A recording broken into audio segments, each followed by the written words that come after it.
Hello. Let me see. Are we live everywhere? How are you doing today? Yes, all good. Let me just quickly share the link in our Facebook group. And if you're joining me today, let me know how you're doing. What are you up to? How you're feeling today? One quick second to share the link in our group. So we're live on Facebook and on Instagram. And on Facebook, we're on our Facebook page. But I do want to invite you, if you're not a member already, to join our Facebook group, which is Teach Yoga in English support group, where we share a lot of content, especially for yoga teachers that would like to learn how to teach more effectively and confidently in English to an international community. And that's what we're going to speak about today as well. We're going to speak about inclusivity. And inclusivity is a hot topic. So if you're watching, tell me, what does inclusivity mean to you? What does inclusivity mean to you?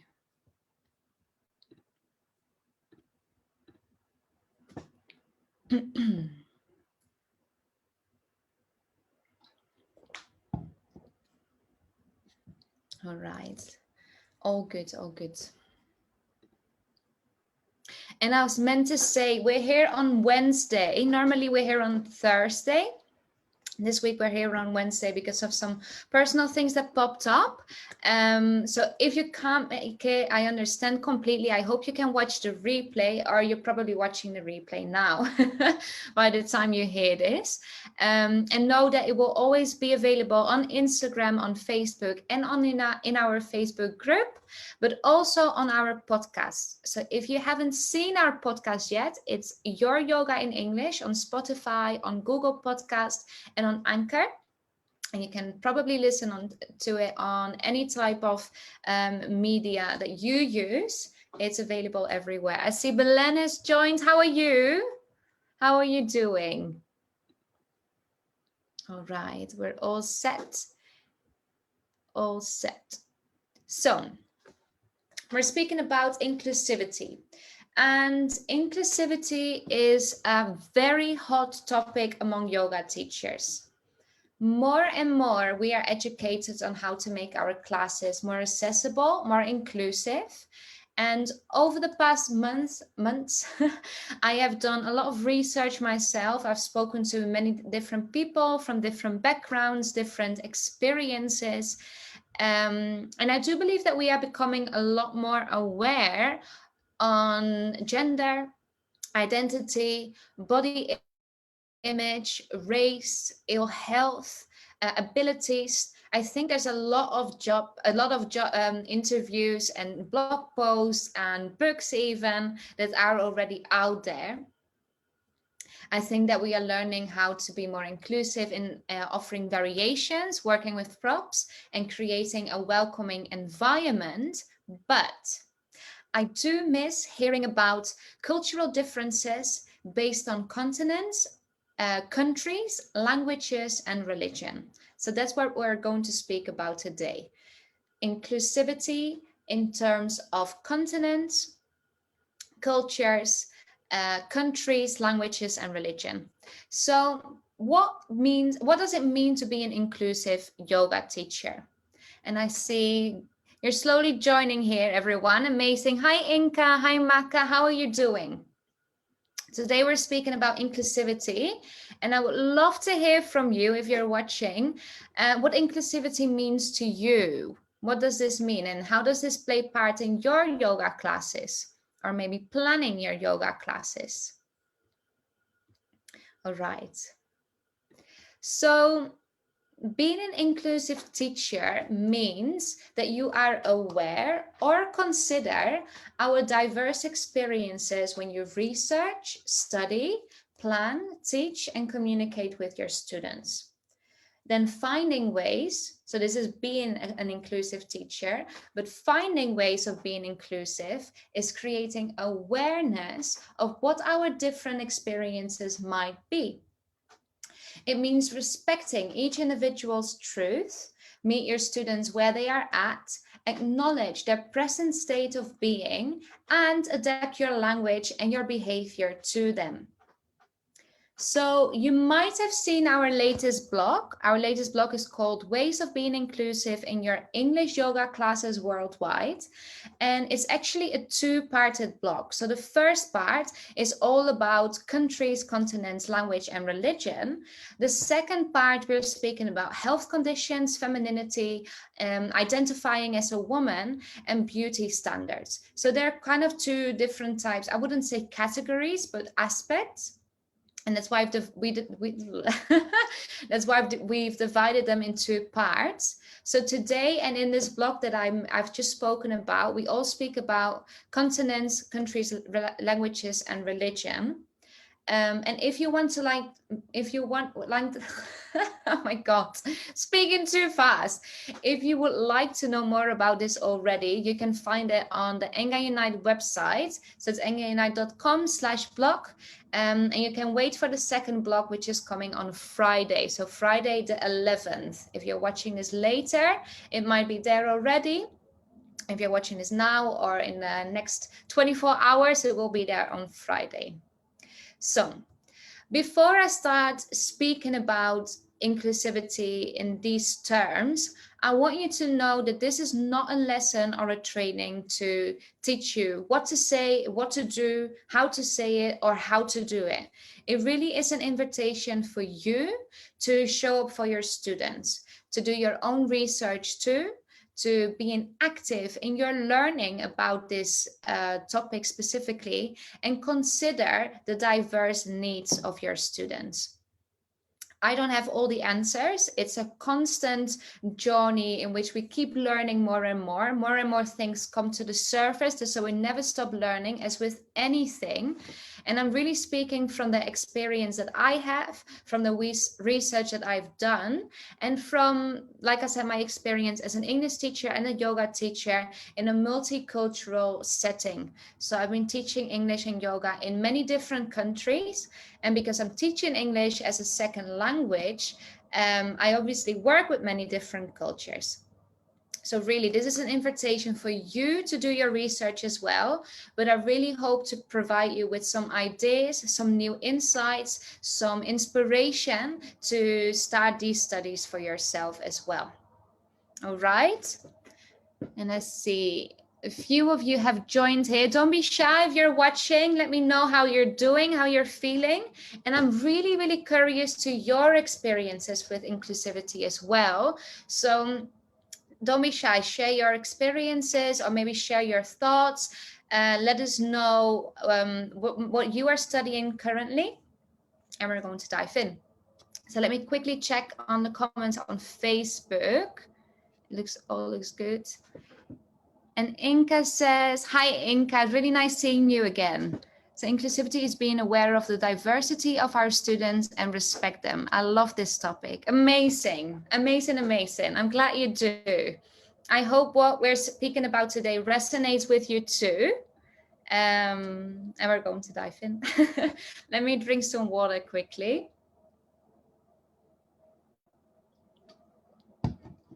So, starting with religion. I think, obviously, there is a common thought idea that yoga is a religion. And that's not what I'm going to speak about today. So for some, yoga can be a spiritual experiences. Some don't feel that yoga is spiritual or religious at all. Others combine their spiritual and religious practices with yoga. I don't believe that there is one right or one wrong here. Everyone is different, and everyone finds a way to adapt their yoga practice to them.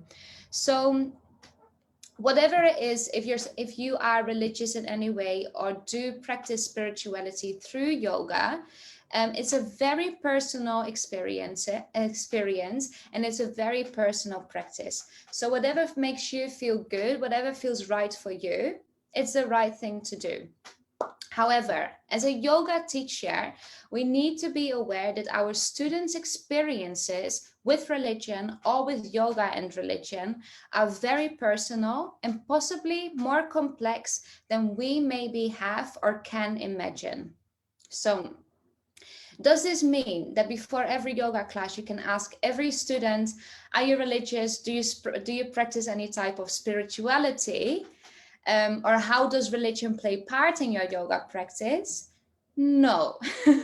We can consider how a student might feel and how they might experience our class, but even if your intention is to be inclusive, it doesn't automatically give you the right to ask about people's personal information, or in this case, their spirituality or their religion.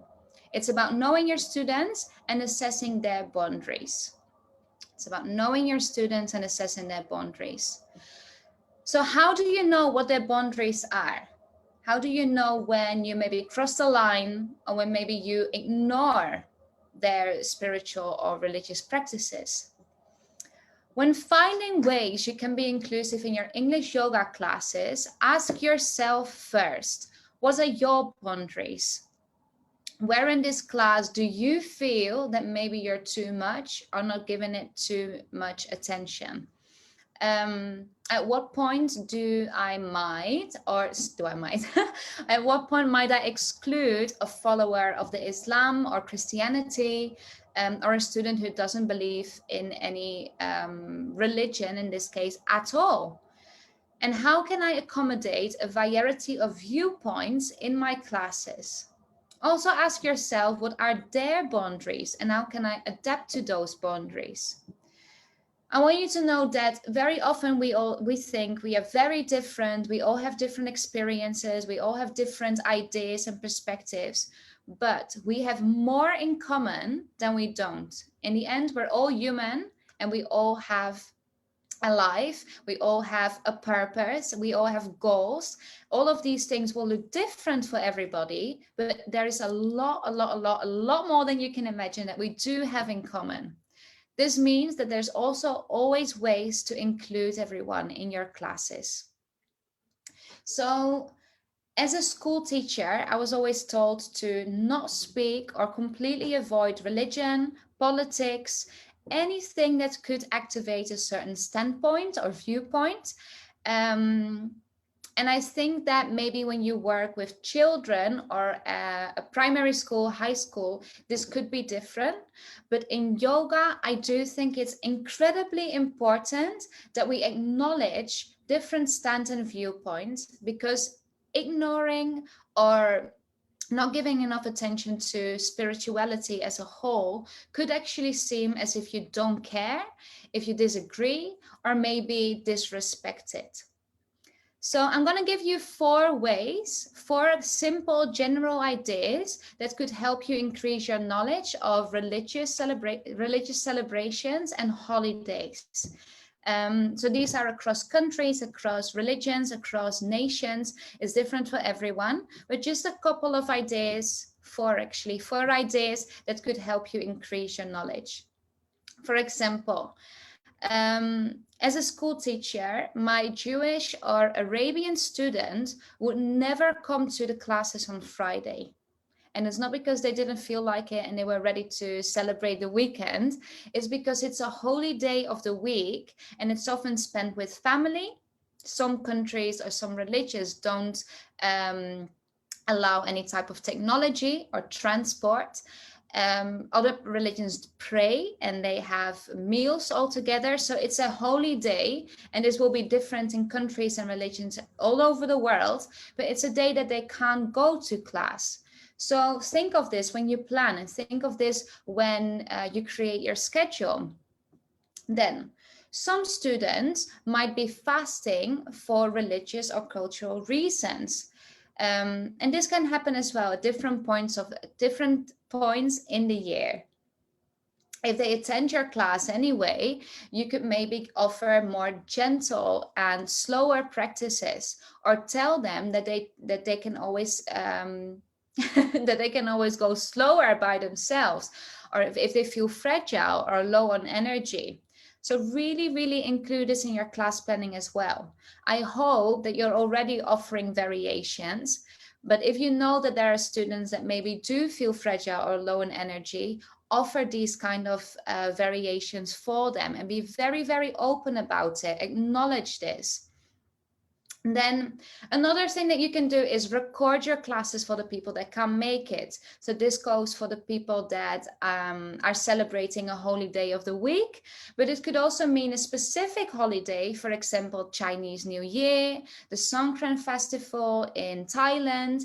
It could be Midsummer in Scandinavia. You see, every country has their own traditions and celebrations.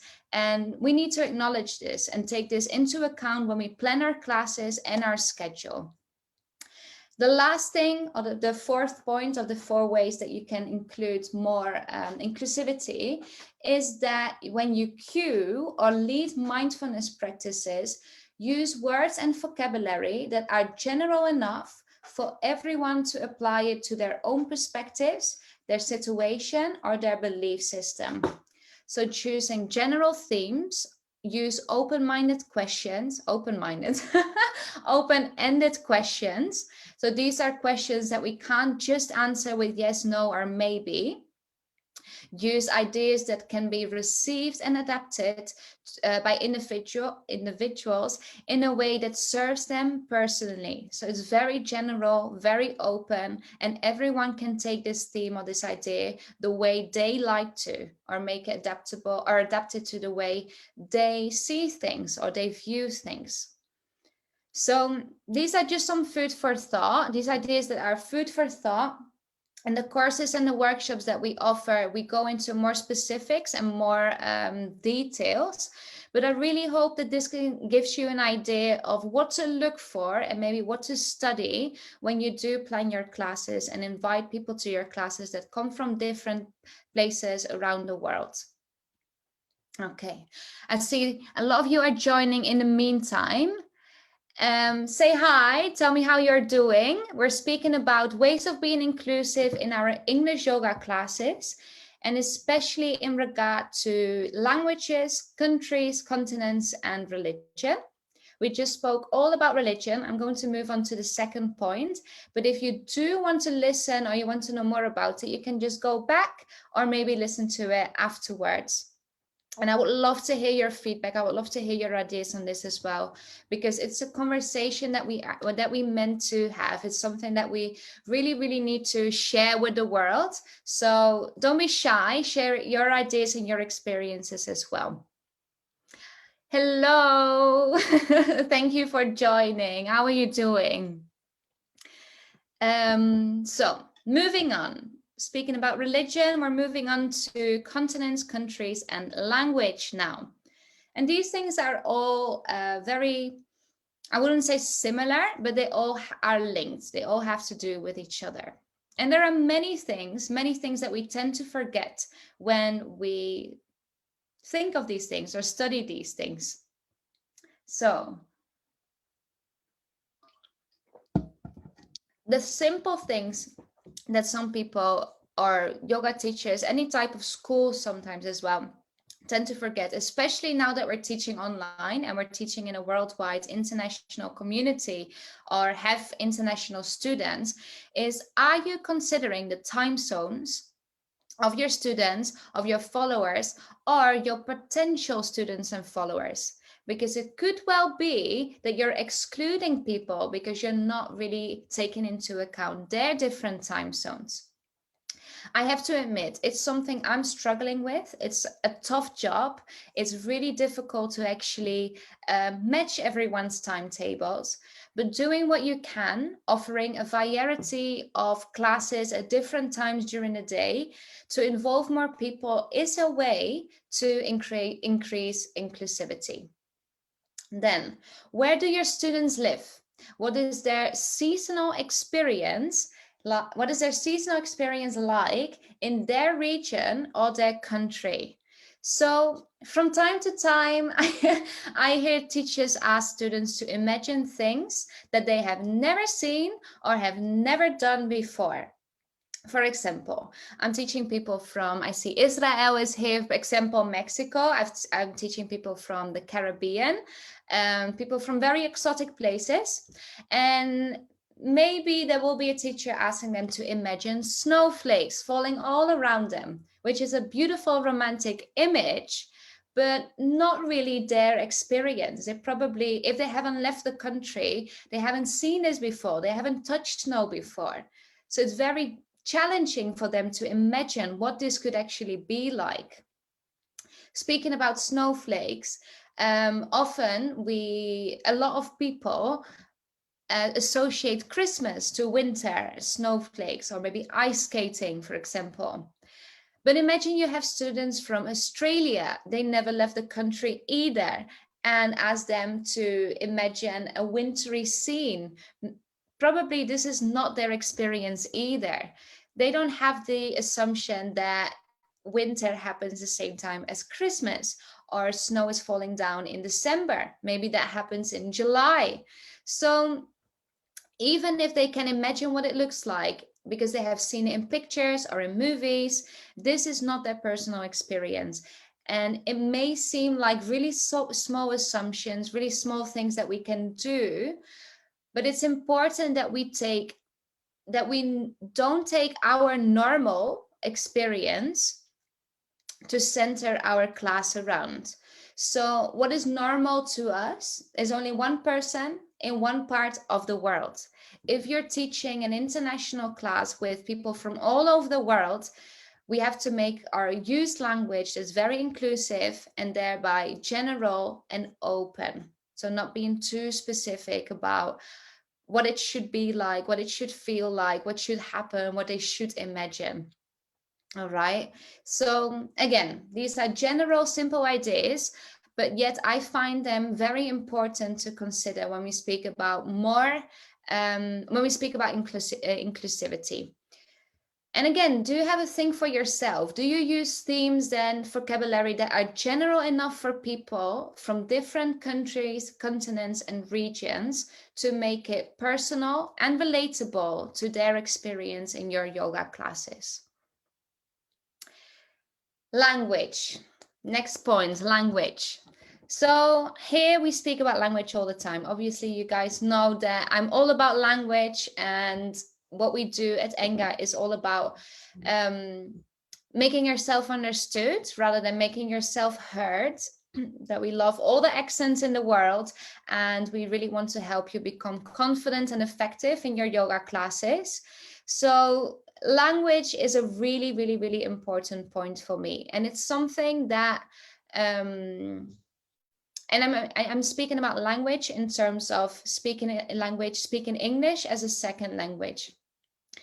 And it's something that I don't often see or hear about when I listen to people speaking about inclusivity. What I would like to speak about today is words or expressions getting lost in translation. Words and expressions that get lost in translation. Hi, everyone. I see Danielle has joined as well. Don't be shy, everyone. Let me know how you're feeling today. If this topic speaks to you, if you find it interesting, and if you have questions about it. Hi. Yes, please. What? Yes, please. Was the other thing? And your experience with inclusivity, is this something you have studied? Is this something that you're interested in and would like to learn more about?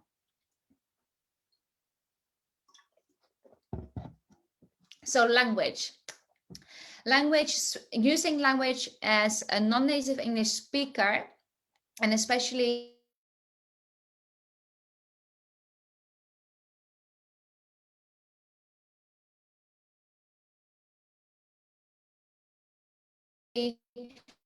words and expressions that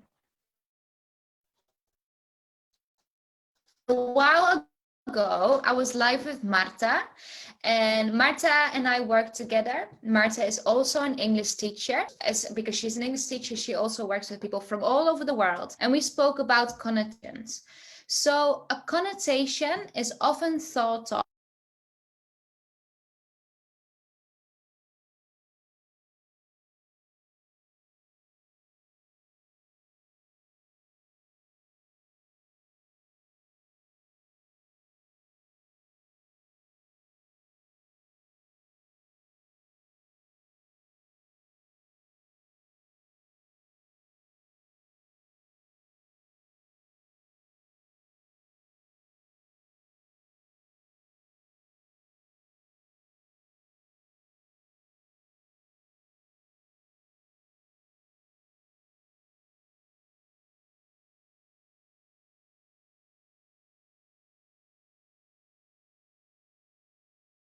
positive.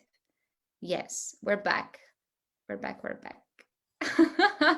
I'm so sorry. I'm so sorry. Seems like we're all back and it's all good. Technology. I think it's still Mercury retrograde, so I'm just blaming on that today. It looks like it's all good. Yeah. Okay, so connotations. I gave the example of the word thin. I'm going to give another example. For example, the word blue. Blue could be a very positive color because you might think of the sky, or a blue sweater, a blue pair of shoes that you really love. But blue can also be used in an expression, for example, feeling blue, which means feeling down, being depressed, or really sad. So there are many words that have different connotations, and basically it means that depending on who you speak to, depending on where you live, it has either a positive or a negative meaning. Sometimes it's neutral. It depends on you as well.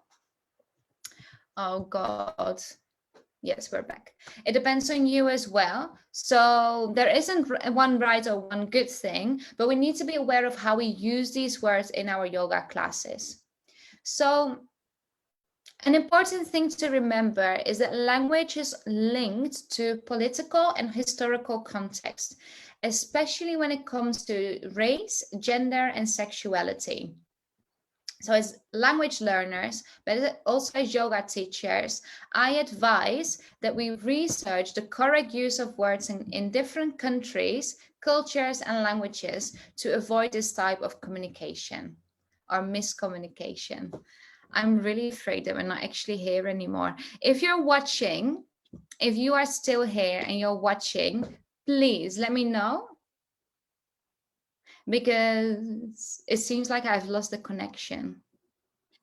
No, I see there's people watching. Okay, amazing.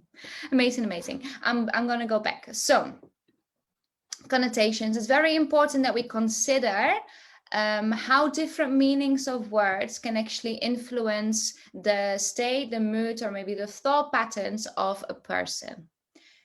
And we do this to avoid miscommunication. So try not to directly translate things that are normal in your language to another language, because these words can be very different. Also, don't shy away from researching other countries' behavior and gestures. For example, I've never been to Japan, but my Japanese students told me that in Japan it's very offensive or disrespectful to make eye contact. Whereas in many different other countries, eye contact is a sign of respect. It does mean that you're listening to someone, that you're paying attention to someone. So these are differences that we can take into account too. Then making the peace sign with your index and middle finger, with the front of your hand or the top of your hand facing front, may look fun and cute and jolly in the USA, for example, but in the UK, United Kingdom, it's very offensive. And all of these things have to do with our historical context, the thing that I spoke about just now. But it could also just be behavior and culture. So gestures, behavior, and direct translations, 3 things to take into account. The last thing I want to touch on today is that yoga didn't used to be a Western thing. You know that, we all know that. But we need to recognize where and who yoga comes from. Reflect on how you have adapted your yoga practice to your lifestyle or your beliefs, and minimize your type of normal. Because remember, your normal is only one person's normal in one part of the world. It doesn't speak for the rest of us. So as a yoga teacher, it's your job to adapt to as many students as possible. It's your job to be inclusive. It's your job to study, research, to be thoughtful of your students' experiences and their needs, to make your classes inclusive and offer a variety of and offer your classes to a variety of individuals. So realize how you have adapted your practice to your lifestyle, your beliefs, your situation, because that will also help you to adapt your yoga classes to your students and what they need from you. So let's give you a few questions to think about and really help you get on with this and maybe start your own research from here. So ask yourself, how does your class and how does your content apply to other countries, continents, and how does it apply to their cultural and religious backgrounds and experiences? So how does the content of your class apply to other countries, continents, and your students' cultural and religious backgrounds? Do you research, speak to others, and be active in your learning and about these things, about these differences and inclusivity? Do you actively participate in conversations about these topics? And maybe make a list of things that you can do from now on. And you can share it with your community, share it with your followers on Instagram, on social media. And really get out there actively, because these are conversations that we need to have. These are conversations that are happening a lot already, but the faster we can create this inclusive environment in our yoga communities, but also in our day-to-day life. So I would absolutely love to hear your thoughts, hear about your experiences, hear about the things that you've been working on and the things that you would like to work on and improve. And next week we'll be back with another chat to speak about 3 other elements to increase inclusivity in your classes. So next week, we're going to speak about health conditions, femininity or identifying as a woman, and beauty standards. If you have questions, always reach out. We are here for you. I'm here for you. And like I said, really share your ideas and experiences with me, because I'm still educating myself and I will never stop educating myself on this subject. So all of your experiences and ideas are really appreciated as well. Last thing I want to mention is our 10-tip video guide. It's a daily series of videos to increase inclusivity in your yoga classes, to become more confident, become more effective, and teach your yoga classes internationally and worldwide, whether it's abroad, online, whatever you want to teach. Those are 10 tips that will help you do all of that. So, like I said, if you have questions, don't hesitate to reach out. If you would like to share your thoughts and experiences, same thing, send me a message. And I hope to see you all again next week. Next week, I'll be back on Thursday at our usual time, so around 3 p.m. And I hope to see you there. Have a great rest of your day, great rest of your week. And I will see you soon again. Goodbye.